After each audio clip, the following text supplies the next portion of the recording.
नमस्कार मित्रांनो, स्वागत आहे आपल्या चॅनलवर जॉब विथ भूषण. तुमच्यासाठी एक चांगली जॉब फॉर घेऊन आले मित्रांनो. ही जी भरती निघालेली आहे एस-एस-सी मार्फत दिल्ली पोलीस आणि सी-ए-पी-एफ पोलीस दलामध्ये पोलीस उपनिरीक्षक पदाची इथं भरती निघालेली मित्रांनो 2025 साठी. इथं टोटल पदं असणार दोघा पदांना मिळून 3073 पदांसाठी इथं वॅकन्सी निघालेली आहे. शैक्षणिक पात्रता असणारे अप्लाय करण्यासाठी एनी ग्रॅज्युएट डिग्रीवाले इथं अप्लाय करू शकता. म्हणजे कोणत्याही शाखेतील पदवीधर इथं अप्लाय करू शकतो. ओके. संपूर्ण माहिती तुम्हाला मी या व्हिडिओमध्ये देणार. तर व्हिडिओ शेवटपर्यंत नक्की बघायचा आहे आणि चॅनलवर नवीन असाल चॅनलला सबस्क्राईब करून ठेवायचे, बेल आयकॉनला प्रेस करून ठेवायचे आणि आपलं Telegram channel, WhatsApp group, Insta ID, Facebook आयडीला फॉलो करून ठेवायचे. चला तर मग सुरू करूया व्हिडिओला. आता ही जी भरती निघालेली एस-एस-सी मार्फत निघालेली आहे. ओके. नोटिफिकेशन दिलेली आहे. ती notice sub inspector Delhi police and CAPF कडून इथं एक्झामिनेशन असणार 2025 साठी. ओके. सब इन्स्पेक्टरसाठी. त्यानंतर इथे दिलेलं आहे ऑनलाईन ॲप्लिकेशन फॉर्म आपले चालू झालेले आहे 26/9/2025 पासून 16/10/2025 पर्यंत. लास्ट डेट असणारे अप्लाय करण्यासाठी पेमेंट फीस भरण्यासाठी आपल्याला 17/10/2025 पर्यंत टाइम दिलेला आहे. आणि करेक्शन करण्यासाठी आपल्याला टाइम दिलेला आहे 24/10/2025 ते 26/10/2025 पर्यंत आपण करेक्शन करू शकतो. आणि आपली जी एक्झामिनेशन असणार आहे ती नोव्हेंबर-डिसेंबर 2025 मध्ये इथे कंडक्ट केली जाणार आहे एस-एस-सी मार्फत. ओके. याच्यामध्ये दिलेला हेल्पलाईन नंबर जो की तुम्हाला इथं काही डाऊट्स वगैरे असेल तुम्ही याच्यात कॉल करू शकता. त्याच्यामध्ये दिलेलं आहे गव्हर्नमेंट ऑफ सर्व्हिस कडून असणार याच्याकडून वॅकन्सी असणार आहे. संपूर्ण चांगली विचार आपल्याला अपॉर्च्युनिटी बघायला मिळते. याच्यामध्ये दिलेलं आहे staff selection commission hold for open competitive examination असणार. रिक्वायरमेंट असणार सब inspector Delhi police and central arm police force म्हणजे सी-ए-पी-एफ कडून. ओके. डिपार्टमेंट आपल्याला कॅन्डिडेट असणार आहे. Okay. Head head head head constable and assistant sub inspector Delhi police. Minimum आपलं इथं जे असणार आहे 3 इयर सर्व्हिस झालेली पाहिजे. ओके. कशामध्ये आपण कधी एक सर्व्हिसमध्ये काम केलेलं असेल तर आपल्याला अपॉर्च्युनिटी असणार आहे. एज लिमिट असणार इथं अप्लाय करण्यासाठी 30 वर्षापर्यंत अप्लाय करू शकतात आणि आपण 33 वर्षापर्यंत अप्लाय करू शकतो ओबीसी कॅन्डिडेट्स आणि 35 वर्षापर्यंत एस-टी कॅन्डिडेट अप्लाय करू शकता. ओके. हे संपूर्ण मेल फिमेलसाठी दोघांसाठी इथं वॅकन्सी असणार. मेल डिटेल्स फॉर पोस्ट दिलेली आहे. ओके. आता याच्यात दिलेलं आहे त्यांनी सब इन्स्पेक्टर जी-डी साठी तर सी-ए-पी-एफ साठी तर वॅकन्सी असणार. त्यांना पगार असणार लेवल 6 म्हणजे 35,400 पासून 1,12,400 पगार असणार आहे. यांना ग्रुप बी ची वॅकन्सी नॉन ग्रॅज्युएट कोर्स असणार आहे, नॉन मिनिस्ट्रियल. ओके. त्यानंतर सब इन्स्पेक्टर एक्झिक्युटिव्ह साठी मेल फिमेल दोघांना वॅकन्सी असणार. याच्यामध्ये लेवल 6 सॅलरी 35,400 पासून 1,12,400 पगार. याच्यामध्ये पण ग्रुप सी ची वॅकन्सी असणार आहे. ओके. दिल्ली पोलीसमध्ये याच्यामध्ये दिलेलं आहे टॅलेंटेड आपल्या ज्या वॅकन्सी दिलेल्या आहे पूर्ण एक सर्व्हिसमॅन दिल्ली पोलीस मेलसाठी. याच्यामध्ये सगळ्या कॅटेगरीना मिळून वॅकन्सी असणार. 142 वॅकन्सी दिलेल्या आहे. ओके. सगळ्या कॅटेगरीना मिळून. सब इन्स्पेक्टर दिल्ली पोलीस फिमेलसाठी इथं टोटली 70 वॅकन्सी दिलेल्या आहे. त्यानंतर इथं सब इन्स्पेक्टर जी-डी सी-ए-पी-एफ साठी इथं टोटल इथं 2861 वॅकन्सी असणार आहे. ओके. याच्यामध्ये बघू शकता सी-आर-पी-एफ, बी-एस-एफ, आय-टी-बी-पी, सी-आय-एस-एफ, एस-एस-बी आपल्या याच्यामध्ये कंडक्ट दिलेले आहे. ओके. तर सगळ्या याच्या डिपार्टमेंटमध्ये आपल्याला इथं सी-ए-पी-एफ कडून इथं भरती इथं घेतली जाते. ओके. आता त्याच्यामध्ये आपल्याला सिलेक्शन भेटू शकतं आपल्याला पेपर्सनुसार. आता आपल्या ज्या पण कॅटेगरीमध्ये आपण असाल तिथे आपण बघून घ्यायचं किती वॅकन्सी आहे. फिमेल कॅन्डिडेटसाठी इथं 210 वॅकन्सी असणार आहे आणि इथं मेलसाठी 2,651 वॅकन्सी. टोटल वॅकन्सी 2,861 असणार. सी-ए-पी-एफ मार्फत सब इन्स्पेक्टर. ओके. आता त्याच्यामध्ये दिलेलं अपॉइंटमेंट दिले एस-आय साठी सी-ए-पी-एफ कडून इथं भरती असणार आहे. ऑल इंडिया वाईज इथं वॅकन्सी असणार आहे. जे की इथं आपल्याला झोन वाईज आपल्याला इथं फॉर्म आपल्याला भरायचे आहे. ओके. याच्यामध्ये दिलेले आता ओबीसी, एस-सी, एस-टी कॅन्डिडेट्स वगैरे माहिती वगैरे दिलेली आहे जी की आपण इथं बघून घ्यायची आहे. आता त्याच्यामध्ये दिलेलं आहे sub inspector Delhi police male कॅन्डिडेटसाठी एक सर्व्हिसमॅनसाठी इथं 50% इथं कोटा असणार आहे. ओके. ज्यांनी इथं काम केलेलं आहे स्पेशल फोर्समध्ये, एन-एच-जीमध्ये, स्पेशल ॲक्शन्स ग्रुपमध्ये. ओके. ज्यांना इथं अपॉर्च्युनिटी इथं भेटणार आहे. Okay. All Indian nationality, all Indian citizenship इथं अप्लाय करू शकता. काहीही हरकत नाहीये. एज लिमिट दिलेली आहे. तुमची काउंटिंग डेट असणार आहे 1/8/2025 पर्यंत. ओके. याच्यामध्ये कॅटेगरीनुसार आपल्याला सूट पण असणार आहे, जी की आपल्याला एस-सी, एस-टी कॅन्डिडेटला 5 वर्ष सूट असणार आहे. ओके. त्याच्यानंतर इथे 20 ते 25 वर्ष दिलेली आहे आणि बाकीच्या कॅटेगरीला सूट दिलेली आहे. ओके. एस-सी, एस-टीला 5 वर्ष सूट, ओबीसीला 3 वर्ष सूट, एक सर्व्हिसमॅनला इथं 3 वर्ष सर्व्हिस झाली असेल तर सूट भेटते आणि त्यानंतर इथं महिलांना वगैरे पण इथं सूट दिलेली आहे डिपार्टमेंटल वाईज. ओके. त्याच्यानंतर इथं डेट ऑफ बर्थ वगैरे दिलेली माहिती वगैरे दिलेली कॅटेगरीनुसार आपण एकदा बघून घ्यायचं आहे. ओके. त्यानंतर आपण आता पुढे जाऊया. फॉर्मॅट सर्टिफिकेशन तुम्हाला मी खाली दाखवून देणार याची कॅटेगरीची. ओके. आता एज्युकेशन क्वालिफिकेशन जे असतात आपल्याला ऑनलाईन ॲप्लिकेशनसाठी education qualification post bachelor degree म्हणजे कोणत्याही आपल्याला पदवीधर ग्रॅज्युएट डिग्रीवाले इथं अप्लाय करू शकता. आपल्याकडे क्लोजिंगपर्यंत आपल्याला आपली डिग्री झालेली पाहिजे. आपल्याला डिग्री सर्टिफिकेशन वगैरे पाहिजे आहे. तरच आपण इथं अप्लाय करू शकतो. तिच्यामध्ये आपल्याला सारे एक्झामिनेशन असणार आहे. कॉम्प्युटर बेस्ड एक्झामिनेशन, त्यानंतर पीईटी असणार आहे, पीएसटी असणार आहे, मेडिकल स्टँडर्ड असणार आहे. ओके. त्यानुसार आपलं इथं सिलेक्शन इथं होत असतं. ओके. दिलेल्या याच्यामध्ये एल-एम-व्ही लायसन आपल्याकडे पाहिजे. एल-एम-व्ही म्हणजे लाईट मोटार व्हेइकलचं लायसन आपल्याकडे पाहिजे. कारसाठी आणि टू व्हीलरसाठी लागत असतं. हाऊ टू अप्लाय करण्यासाठी त्यामध्ये दिलेला आहे एस-एस-सीचा जो असतो ओटीआर आपल्याकडे असेल तर डायरेक्टली आपण अप्लाय करू शकतात. ओटीआर जर नसेल तर ओटीआर कशा पद्धतीने बनवावा लागतो त्याचा व्हिडिओ मी ऑलरेडी आपल्या चॅनलवर बनवला. तिथे जाऊन तुम्ही बघू शकता. ओके. त्याची लिंक तुम्हाला मी डिस्क्रिप्शन बॉक्समध्ये देऊन देईल. त्यानंतर इथं पुढे जाऊया आपण आता. त्याची आपली इथं ॲप्लिकेशन फॉर्मची शेवटची दिनांक असणार आहे 16/10/2025 पर्यंत इथं फॉर्म भरून घ्यायचे आहे. ओके. याच्यामध्ये दिलेलं आहे ॲप्लिकेशन फीस दिलेली आहे. जे की आपल्याला असं ₹100 असणार एस-सी, एस-टी, पी-डब्ल्यू-डीला एस-सी, एस-टी आणि एक सर्व्हिसमॅनला कोणत्याही प्रकारची फी नसणार आहे. ओके. आणि इथं ऑनलाईन पद्धतीने आपल्याला फी भरायची आहे. भीम UPI ID, net banking, Visa, Mastercard, Maestro, RuPay debit card मार्फत आपण भरू शकतो. 17/10/2025 पर्यंत आपल्याला पेमेंट फीस भरण्यासाठी टाईम दिलेला आहे. ओके. याच्यामध्ये करेक्शनसाठी तुम्हाला टाईम दिलेला आहे 24/10/2025 ते 26/10/2025 पर्यंत तुम्ही करेक्शन पण करू शकता. ओके. 2 वेळेस तुम्ही करेक्शन करू शकता. त्याचे चार्जेबल असतात. फर्स्ट टाईमला ₹200 असतात आणि सेकंड टाईमला ₹500 चार्जेस असतात. ओके. सेंटर्स दिलेले ते एक्झामिनेशन सेंटर्स आपल्याला जे असं झोन वाईज असतं. याच्यामध्ये सीआरचं सेंटर असणार आहे म्हणजे सेंट्रल झोन. त्यानंतर इथं असणार आहे ईआर झोन. ओके. त्यानंतर इथं केकेआर झोन, एमपीआर झोन, त्याच्यानंतर इथं एनईआर झोन, एनआर झोन, त्याच्यानंतर इथं एनडब्ल्यूआर, एसआर, त्याच्यानंतर डब्ल्यूआर इतके सारे झोन वगैरे आपल्याला इथं बघायला मिळतात. ओके. त्याच्यानंतर इथं आपल्याला दिलेलं आहे 3 प्रेफरन्स आपल्याला द्यायचे. आपल्याला 3 सेंटर आपल्याला चॉईस करून ठेवायची आपल्या झोननुसार. ओके.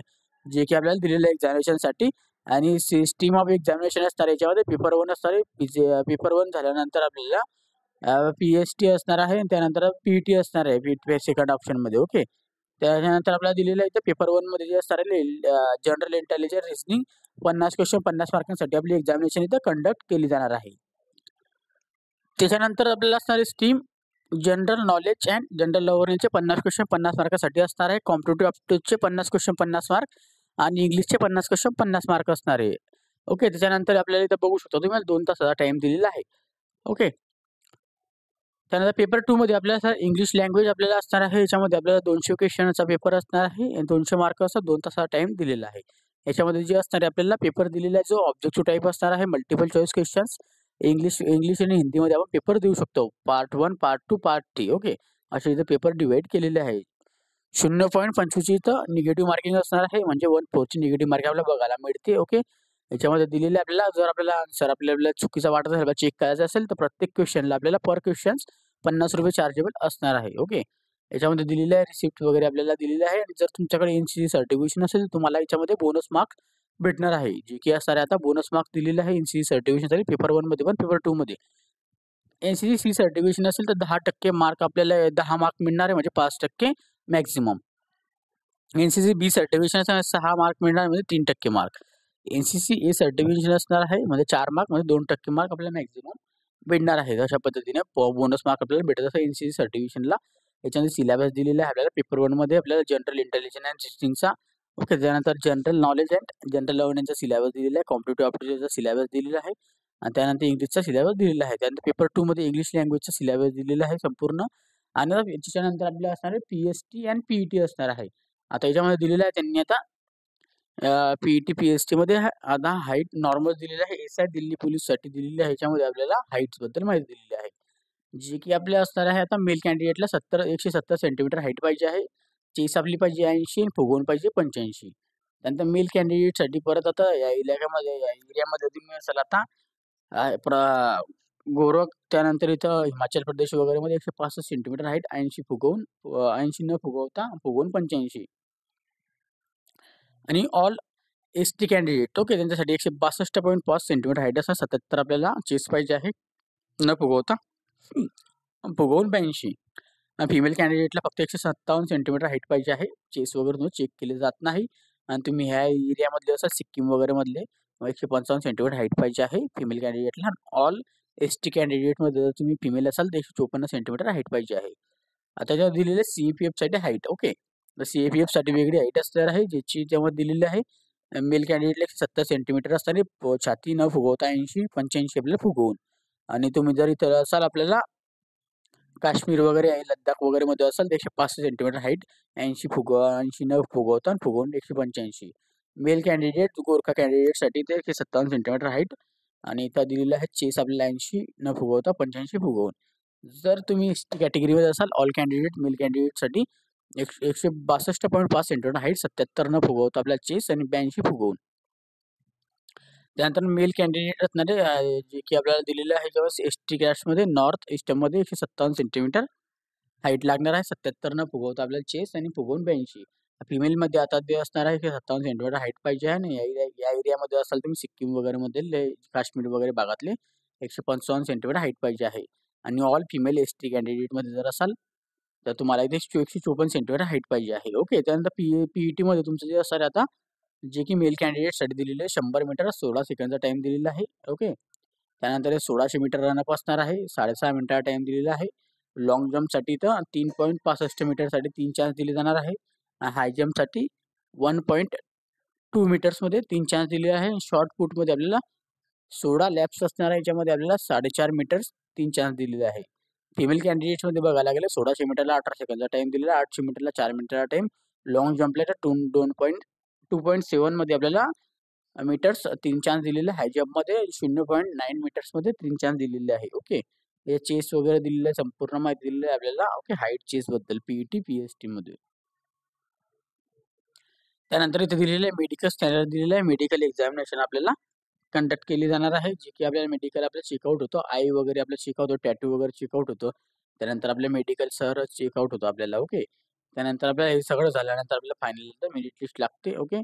त्यानंतर आपल्याला एक्झामिनेशन जेव्हा तुम्ही जाणार 2 तास आधी तिथं पोहोचायचं आहे आणि एक आयडी प्रूफ सोबत घेऊन जायचं. कलर पासपोर्ट साइज फोटोग्राफ्स, एक आयडी प्रूफची झेरॉक्स आणि आपल्याला फोटो घेऊन जायचा आहे. ड्रायव्हिंग लायसन्स असो, वोटर आयडी असो, पॅन कार्ड, पासपोर्ट जे पण आपल्याकडे आहे.